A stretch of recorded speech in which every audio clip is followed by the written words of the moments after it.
In today's video, I'm going to teach you how to create a real mobile keyboard in Figma.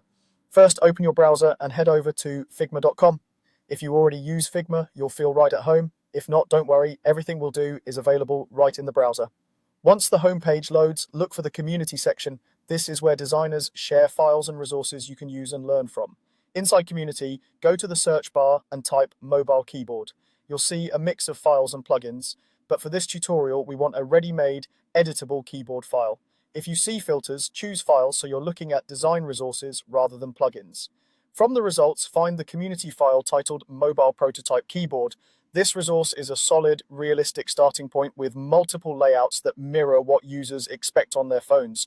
Click into the file to preview it and confirm it includes the layouts you need, like letters, numbers, and symbols. Next, click Open in Figma. This will load the file into your workspace. If the browser asks you to allow it or to open the desktop app, either option is fine. Use whichever you prefer for editing.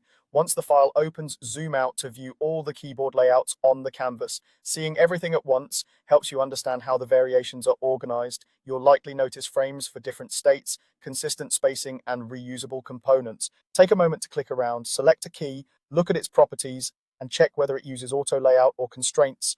Understanding how the file is built will make customization smoother. Now copy what you need and customize it in a new blank project. Create a fresh design file, then paste the selected frames or components so you can tailor them without altering the original.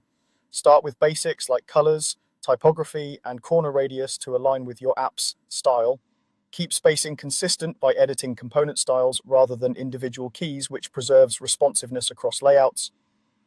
If there are variants for pressed states or alternative layouts, update those too so interactions feel cohesive. When adjusting sizes, make sure the keys scale cleanly by checking constraints, especially for edge keys and the spacebar. For realism, test sizes against common mobile widths so the keyboard feels natural on standard screens. By the end, you'll have a real customizable mobile keyboard ready for your designs and prototypes, built from a solid community foundation and tailored to your brand.